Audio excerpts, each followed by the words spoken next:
Uh, Welcome back to This Idiot Speaks. I am This Idiot, and you're listening to me speak again. Apparently, since you're listening again or watching again, you're interested in what I have to say about more stuff. Yay. So, last last time we talked about, I talked about the uh, the the homebrew barbarian subclass, the path of the crystal soul. Yeah, right? Yeah, path of the crystal soul. And I told you about what it is. Of course, I'm going to continue to say that this stuff that I'm reviewing is not mine. I found it. It's free.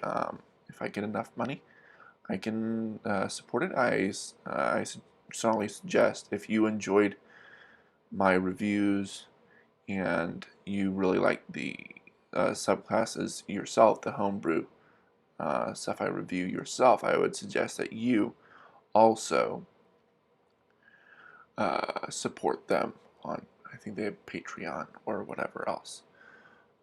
So this video is on the Bard subclass. It is called the College of Mortus. Again, the criteria are... What are the criteria? Oh, yes. See, I'm an idiot. The criteria are the story and the narrative of the subclass. How does it work? The different features gained and how powerful they are compared to other official subclasses. Um, if the subclass works with a class, and if the subclass um, is how similar it is to another subclass of that same class. So this is the College of Mortus. Let me read through the features and the story first. All right. So Bard, College of Mortus. Bards have always been telling tales of those long past. College of Mortus is no different. Their words echo legends of heroes who once roamed these lands before they met their maker. The bards of the College of Mortus, however, weave their stories of the dead for a more malicious purpose. They believe that no one should rest in peace, and the songs they sing should make the very dead dance to their tune. Some say these bards live constantly in a place between life and death, using their words to bridge the gap between them. College of Mortus bards spend time ensuring their gifts pierce further than the ears of mortals. Their voices are known for breaking through the material plane to the afterlife, and can encourage creatures to return to their bodies and fight until they face another, perhaps more painful death. Rest later. When you join the College of Mortus at 3rd level, you gain further insight into what makes up a living creature. You gain proficiency in medicine. Additionally, you learn the Spare the Dying cantrip. Rise, my pretty. At 3rd level, you gain the ability to use your persuasive influence to convince the dead to come to your aid as a valorous spirit to tell its tale. As an action, you can pick the body creature. I think it's supposed to be you can pick the body of a creature that you can see within 30 feet of you that has died in the last 7 days. You expend 1 use of your bardic inspiration and raise it as a valorous spirit. The creature has its own initiative. It obeys your verbal commands and gains the following features. It has an AC of 10 plus your charisma modifier. It has a number of hit points equal to 5 times your bard level. It has a speed of 30 feet. It has a size of medium. If the original creature was larger, its form shrinks to accommodate this size change. It is immune to poison damage, necrotic damage, and all conditions. If it is forced to make an ability check or a saving throw, treat all its scores as 10, in parentheses, plus 0. It has one melee attack action. The spirit uses your spell attack as a modifier to try to hit a creature. If the attack hits, it deals necrotic damage equal to your bardic inspiration die plus your charisma modifier. The spirit looks like a spectral version of the creature that died. You can only have one spirit under your control at a time, and once it dies, it turns to spectral ash. If you raise a new one, all previous spirits raised in this way return to the same ash. The dead tell tales. At 6th level, you gain the ability to hear the dead's side of the story. You gain the ability to cast the spell Speak with Dead without requiring material components. Once you use this feature, it cannot be used again until you have a long rest.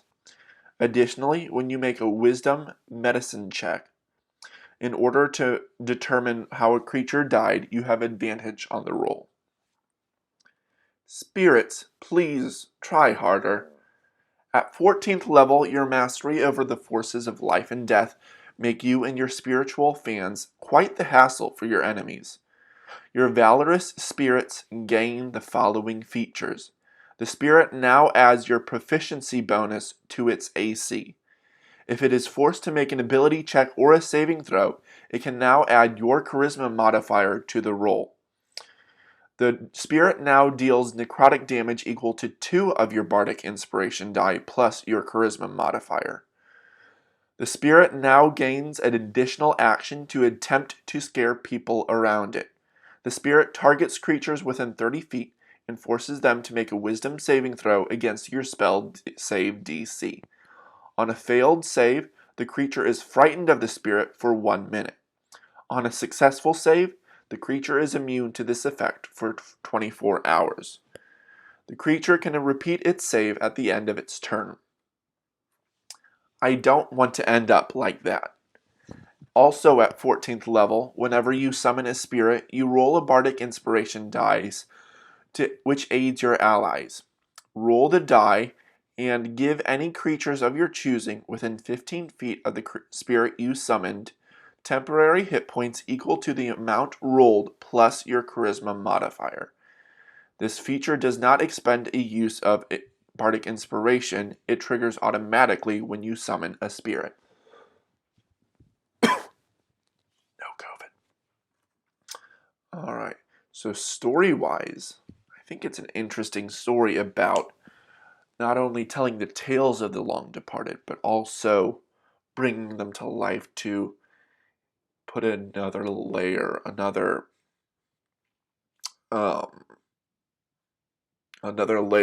tale, another thread to follow in this.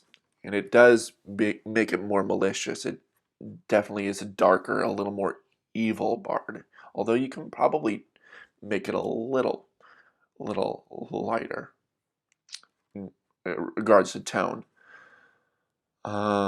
Rest later. That's a really nice feature. Gaining proficiency in medicine and learning Spare the Dying. Spare the Dying is a good cantrip. Medicine is nice. It makes sense for the subclass. Rise My Pretty, the Valorous Spirit, basically giving you a companion, someone else who can take the damage, and it's basically a summoning. Using your bardic inspiration, I think that makes sense. Has to have died within the last 7 days. That makes sense. It looks like it does. It stays until you find another one. AC of 10 plus your charisma. So around 13 AC here, and then goes up to 15 with this feature itself.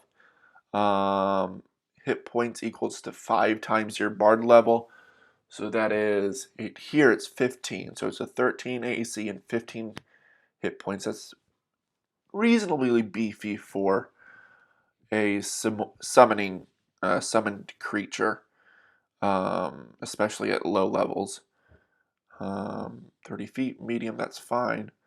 Immune to poison and necrotic, those are lesser common, more uncommon damage types in all conditions. That's really helpful.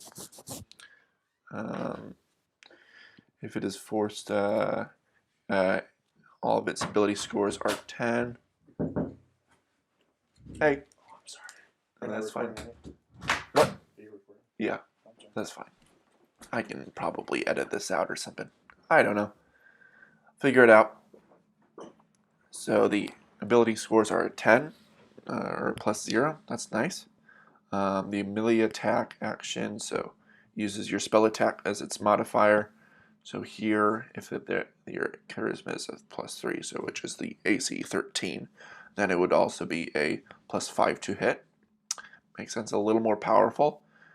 And then Bardic Inspiration plus your charisma for the damage. This is necrotic damage, so I think that would be, I think it's a D6 here. D6 +3. It's pretty nice.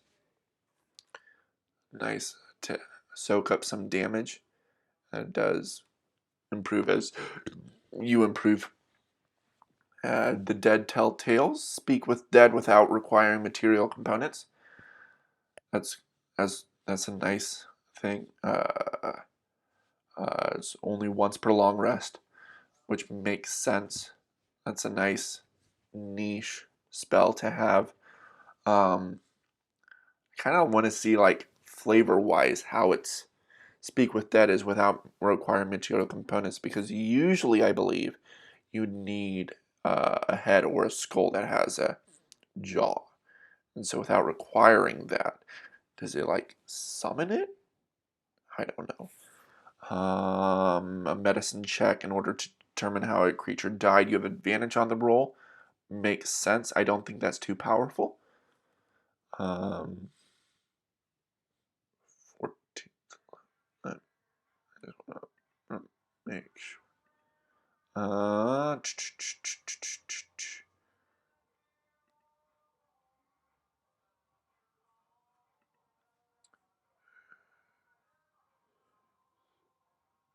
Okay. Spirits, please try harder. So they add their proficiency to their AC. That's nice. So here, 14th level, you're 8. I believe your proficiency is a +4, and your charisma is probably a 20 now. So that would make it a 19 AC. That's pretty nice. Pretty big bump, but this is at 14th level. They add your charisma to the ability check or saving throw. Makes sense, so they're getting more powerful. It's 2 of your bardic inspiration instead of 1. It's a pretty big bump too. Frightening people, that's a nice niche powered action to have. It does seem a little OP, but since it says at 14th level, I think it makes sense.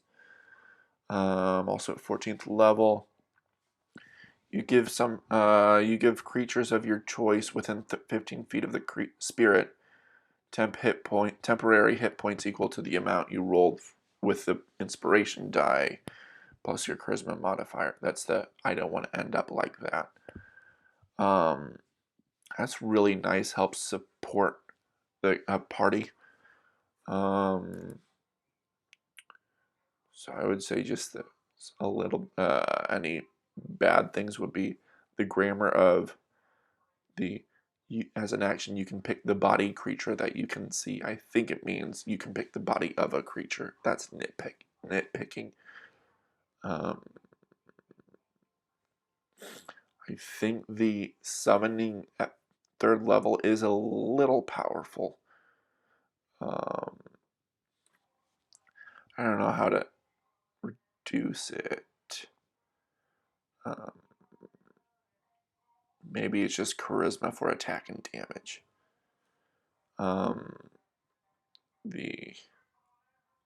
See, I would be interested in seeing how like the speak with dead without requiring material components would be. That would be very interesting. And then at 14th level, it's a big bump for your valorous spirit.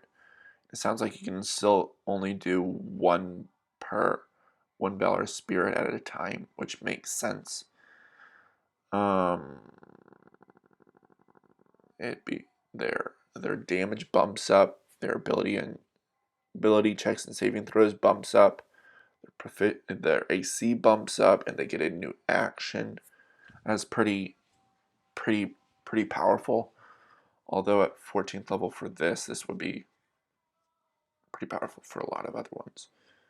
I don't want to end up like that. That's a pretty nice one. I don't think that's too powerful. Although they'll probably be within range of most of your melee attackers. So that would make sense. You would want to buff those. For the class, it makes sense. I don't think any other class would make more sense for it.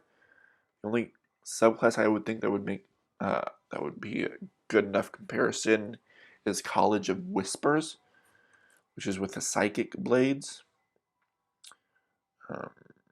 which is really interesting.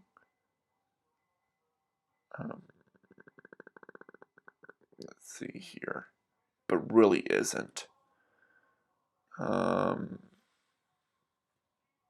So again, I hope you enjoyed this.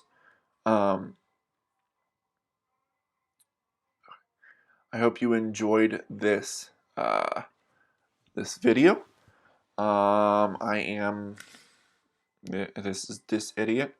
If you enjoyed it, of course, like, comment, subscribe, all that fun stuff. I don't want to be over dramatic and say, please. There's a soundbite for you guys. Or do it, or I will hunt you down and kill you. Oh. If you enjoyed it, yeah, please like, comment, subscribe, all that fun stuff. Share if you really enjoyed it. If you absolutely hated it, let me rephrase that. If you really liked it, really enjoyed it, share it with friends and family, people you like.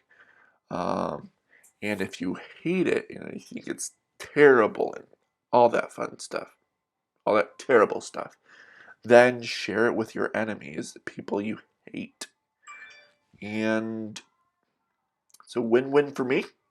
And you can make people annoyed. Or you can share what you like. Up to you. So this was the video of the Bardic College of Mortus. Next week, I will be doing a cleric domain. It is called the cleric domain of coffee. Apparently a subclass for the life domain cleric. Should be fun. A little more lighthearted. See you then. Bye-bye.